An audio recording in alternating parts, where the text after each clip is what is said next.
"Excuse me, sir. We need this row for a family with children." The voice was calm, practiced, like someone asking for your tray table instead of your dignity. Charles Whelan looked up. He had paid for this seat, 17C, aisle, extra legroom. His boarding pass was still tucked into his coat pocket. His cane leaned gently against his knee, but the attendant didn't wait for a response. "We've reassigned you to 33B. Thank you for understanding." He didn't argue. He didn't ask why. He just nodded once and began the slow task of standing. No one around him said a word. A man across the aisle glanced down, pretending to read. The woman behind him shifted her legs to the side, impatient for him to move. Even the child in the next row asked, too loudly, "Why is the old man moving?" No one answered. They didn't know who he was, but someone on this flight did. And what happened next made an entire cabin stand. Not because they were told to, but because they couldn't stay seated. Charles Whelan boarded the plane with the kind of care most people reserve for carrying glass. Every step was deliberate. His left leg, stiff from an old war wound, swung outward slightly, not in weakness, but in permanent memory. He didn't need help. He just needed space. In his jacket pocket was a printed boarding pass. 17C, aisle seat, front half of coach. It had taken weeks to plan this trip. He'd saved for the ticket, paid extra for the aisle. Because 5 hours with that leg bent at a right angle would mean 5 nights without sleep. When he reached the row, he let out a quiet breath, almost like a prayer. He eased into the seat, placed his cane gently beneath his feet, rested his fingers on his thigh, eyes closing for just a second. Then came the voice. "Excuse me, sir. We need this row for a family with children." He looked up slowly. A young flight attendant stood above him with a practiced smile and a tablet in hand. Charles sat upright. "I paid extra for this seat. I need the aisle."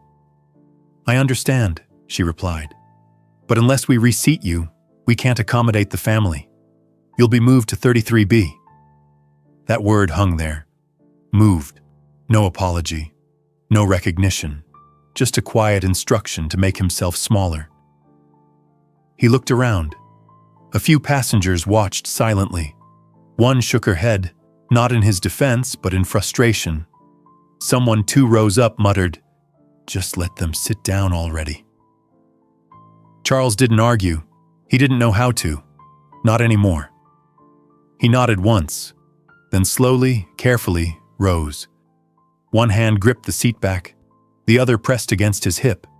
He took his cane, took his silence, and limped down the aisle.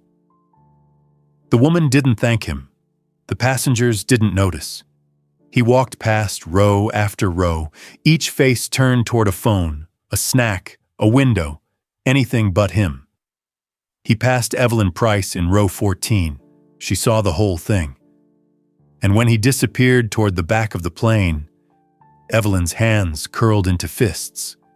She said nothing. Not yet. If this is already hard to watch, stay with us. What happens next will make you believe in justice again. Subscribe if you believe dignity should never be optional. Evelyn Price had been on over 100 flights. She knew the choreography. Board, stow, buckle, scroll, ignore. But what she saw at row 17 refused to be ignored. She hadn't meant to stare. She hadn't meant to feel. But when the old man rose, slowly, deliberately, and began his limping walk down the aisle, something cracked in her. She watched as the flight attendant replaced him with a young couple and 2 children. They settled in quickly. The mother smiled with relief. The father offered a nod to no one in particular. A flight attendant offered juice boxes. No one looked back. Evelyn turned her head and followed the man's path down the aisle with her eyes. row 33. He had been seated somewhere near Freedom. Now he was being stored near the bathroom. She didn't know his name, but she knew his type. The kind who kept things inside, who never asked for special treatment. The kind who had once carried more pain than any seat assignment could hold. She reached for her phone, typed a message to her contact at the airline's executive support desk. She didn't start with, "Hi." She didn't waste time. Elderly veteran just reassigned from paid aisle seat 17C to 33B, observed difficulty walking. No assistance offered. Crew ignored explanation. "Please escalate." She hit send. But it wasn't enough. Her chest tightened. She could feel the heat rising behind her eyes. She looked around. Across the aisle, a businessman snored gently, earbuds in. Beside her, a teenage girl chewed gum and took selfies. No one else seemed to have noticed what had just happened. Or maybe they had, and chose not to care. She glanced down the aisle once more. Charles had just reached his new seat. She saw him pause before sitting. A tiny, imperceptible moment of hesitation, like his body was telling him this was going to hurt. Then he vanished into the row. That was the moment Evelyn realized. It wasn't that he had been moved. It was that they had made him disappear. She opened her notepad app, began writing what she saw. Not because she was a reporter, because she needed to remember, in case no one else would. Seat 33B wasn't broken. It didn't need to be. It was the kind of seat no one chose. Wedged near the lavatory, dim overhead light flickering slightly. The scent of disinfectant mixing with the ghost of old coffee and something sour that lingered in the stale air. Each time the bathroom door hissed open, it released another reminder. This wasn't comfort. This was containment. Charles lowered himself carefully, both hands braced on the armrests. His knee, stiff from decades of pain, resisted the angle. He winced as it locked into place beneath the seat in front of him. To his left sat a sharply dressed man with wireless earbuds and an attitude as crisp as his collar. As Charles shifted, trying to create an inch of space for his leg, the man clicked his tongue. "Sorry," he said flatly, nudging Charles's arm without looking. A minute later, he flagged down a passing flight attendant. "Can I move? I don't think this is going to be a comfortable ride," he whispered. Then, louder, "He keeps adjusting. It's cramped." Charles didn't answer. He didn't even blink. He folded into himself like a man trained to take pain silently. To his right, a younger woman hugged her handbag tight, turning slightly toward the window. She glanced once at Charles's cane beneath the seat, then away, as if seeing it made her guilty. No one asked if he was all right. No one offered to help. No one said his name. Behind him, the bathroom door creaked open, then slammed shut, then again. The hum of the engine, the fizz of earbuds beside him, the cough from 2 rows up, everything felt louder than his own breath. His leg throbbed, his back ached. He hadn't sat in such a position since being airlifted out of Quang Tri in '71. And somehow this seat felt colder. But worse than the pain was the absence. No one saw him. Not the boy who was once 19 and dragging soldiers through sand. Not the man who once ran toward bullets. Not the veteran who had paid extra for a simple aisle seat. Here, in 33B, he was just a silhouette. He closed his eyes, clenched his jaw, not to appear strong, but because breaking here would mean no one would notice he was broken. And somewhere up in 17C, the family who took his seat passed juice boxes around and laughed. "Don't forget to thank the nice man," the mother said absently to her child. They didn't turn around. They didn't see the price.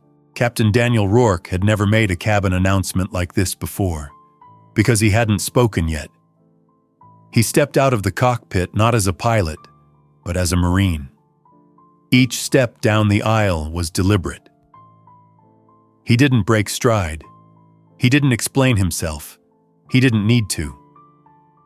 As he neared row 33, the murmurs faded. A mother hushed her child. A businessman lowered his phone.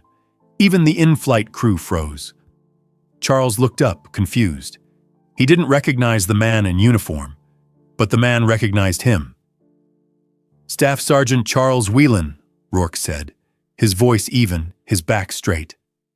"Decorated combat medic, Quang Tri, 1971. You should not be in this seat." The silence broke like thin glass. The man beside Charles, the one who had complained, sighed, shifted away, looked up, startled. His mouth opened, then closed. He looked down at his lap, suddenly smaller than his tailored suit. The woman on the other side tucked her scarf tighter and stared at the floor. Captain Rourke raised his hand and saluted. Not out of pity, not out of formality, but out of respect. A full, crisp, regulation-perfect salute, delivered from a standing officer to a forgotten one. "You gave more than we ever repaid," Rourke said, voice steady. "That changes today." He extended his hand. Charles hesitated, then rose slowly, one hand on the armrest, the other trembling as he took the captain's wrist. They began the long walk forward, one row at a time, and just as they passed row 25, a voice cracked the silence. "Whelan? Camp Dwyer? You saved my uncle." Charles turned, confused. "Benwick," the voice said. "He kept your name in his wallet until the day he died." A teenager stood, blinking back tears, clutching a dog tag around his neck. Then he saluted. That was the match. One by one, like falling dominoes of guilt and grace, the entire cabin stood, some slowly, some quickly. A woman in row 28 whispered, "I feel ashamed." A child whispered, "Is that what a real hero looks like?" The girl who once wore earbuds now stood quietly, tissue crumpled in her hand. Even the man who shared 33B rose last, head down, arms frozen by his side. The silence wasn't rehearsed. It was a reckoning. Not just for Charles, for everyone who had once looked away. And as he reached seat 1A, empty, spotless, waiting, Captain Rourke said, "Let's return this man to where he belongs." Charles sat, not proudly, not defiantly, but like a man who finally realized he hadn't been forgotten after all. The walk from 33B to the front of the plane felt longer than the war itself. Charles moved slowly, one step at a time, cane in his left hand, Captain Rourke's steady arm at his right. Passengers stood back, clearing the aisle not out of obligation, but awe. Some had tears in their eyes. Some stared in stunned silence. Most simply didn't know what to say. Because what do you say to a man you just let vanish? As they neared the first row, Charles saw it. Seat 1A, spacious, clean, quiet. Aisle access with no obstruction. A spot reserved for first-class travelers, those who paid more, who expected more. But today, it was empty. Rourke gestured. "It's yours, Sergeant." Charles hesitated. His hand gripped the headrest. The pain in his leg had dulled, but something in his chest ached sharper. He looked at the seat, and then down the aisle as if asking permission not from the airline, but from himself. Did he belong here? Could dignity really be returned after being quietly stripped away? Then the young man in the navy hoodie, Corporal Benwick's son, stepped forward. He pulled something from his wallet. A photo. Faded. Frayed. Two soldiers in a dust storm. One bleeding, the other crouched beside him. "That's my dad. That's you. You never even knew we kept it." Charles took the photo in trembling hands. The cabin held still. He whispered, more to himself than anyone else. "I didn't think anyone remembered." Rourke leaned in. "We do. And from now on, we won't forget." Charles lowered himself into seat 1A, not like a man claiming luxury, but like a soldier finally laying down a burden. The tray table was clean, the armrest unclaimed. For the first time that day, he stretched his leg freely. The intercom crackled. Captain Rourke, now back in the cockpit, spoke with quiet clarity. "Ladies and gentlemen, our flight today carries 181 passengers, but one of them carried all of us first. You may not know his name, but you should. Staff Sergeant Charles Whelan, Marine, medic, hero. If you stood for him, thank you. If you didn't, remember this. Some seats aren't about price. They're about principle. And sometimes, they need to be earned all over again." No one clapped. No one moved. They just looked at Charles. And for the first time in a long time, he let them. The plane landed without turbulence. But something had shifted in the cabin that no descent could explain. As passengers began gathering their things, there was no typical scramble. No elbows in the aisle. No sharp sighs or snatching of carry-ons. They moved slowly, intentionally. Some paused by set 1A, a quiet nod, a whispered thank you. One woman left a small folded note on the tray table without a word. Charles watched them with a stillness only those who've survived storms could carry. He hadn't said much since the salute. He didn't need to. When the doors opened, Captain Rourke appeared again, not in uniform this time, but still tall with purpose. "Let me walk you out, Sergeant." Charles nodded. Together they stepped into the jet bridge. Waiting at the gate was a young woman in a navy dress uniform, her posture rigid, her eyes glistening. She held a cardboard sign, hastily drawn in Sharpie. "Welcome, Grandpa Charlie, Semper Fi." She didn't wait for him to reach her. She ran, threw her arms around him in a hug that seemed to crack the weight off his back. "I saw the video," she whispered. "Before the plane even touched down. It's already everywhere." He blinked. "What video?" Someone filmed it. The salute. The walk. All of it. And she was right. By the time Charles stepped into the terminal, the story had already begun to travel faster than the flight itself. Phones buzzed, screens lit up, headlines formed, passengers silenced, then saluted. Captain Honors forgotten hero mid-flight? Who is the man from seat 33B? Evelyn posted the first viral thread. "I watched a man get erased in plain sight today. Then I watched the world remember him in one perfect line of silence." Veterans groups shared it. Airline workers shared it. Schools showed it in morning announcements. And then came the photo. Seat 1A, empty. A folded flag across the cushion. A small sign clipped to the headrest. "Reserved for those we forgot too long." Charles sat with his granddaughter outside baggage claim, the buzz of the terminal around them untouched. She showed him the image. He didn't speak. He just ran his fingers over the screen slowly, like he was tracing something he wasn't sure was real. For the first time in decades, he didn't feel like a relic. He felt remembered. Weeks passed. The headlines faded. The internet moved on. But Seat 1A did not. It became something else. A quiet rebellion against forgetfulness. At first, just one airline added a note to its booking system. If veteran requests aisle, prioritize 1A.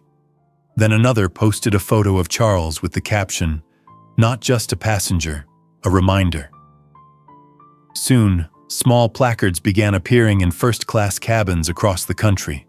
Some handwritten, some engraved, All simple, reserved for honor. Charles never asked for this. At home, he kept to his routine. He walked the same trail near his property every morning, cane tapping on gravel, sat on the same porch each afternoon. The only new thing was the photo, framed, of Captain Rourke saluting him, hung just above the fireplace. Sometimes his granddaughter would visit. One evening, she found him staring at the photo, eyes wet but unbroken. "They called you a hero again today, Grandpa?" He smiled faintly. "They called me forgotten not long before that." She hesitated. "Do you regret it? Not saying something when they moved you?" He shook his head. "No. I regret all the others who stayed quiet when it mattered. That day, one person didn't, and that changed everything." She sat beside him. Silence wrapped around them. Then Charles spoke again, softer than before. "You know, it was never about the seat. I know. It was about whether this country remembers the ones who carried it. Long after they were told to sit down, somewhere over Colorado that same night, on a red-eye to D.C., an elderly veteran boarded last. He moved slowly. The flight attendant approached him with a calm smile.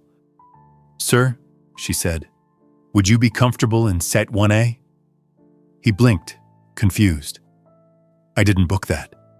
She leaned in, whispered, "It's not for booking. It's for remembering." And as he settled into the seat, stretched his leg and sighed with relief, the plaque glinted beneath the reading light. "This seat flies in honor of Charles Whelan, for the burden he carried, for the seat he lost, for the country that finally stood. If this story made you feel something, stand up for those who've sat in silence too long. Share it. Tell it. And let no one ever be forgotten in row 33 again."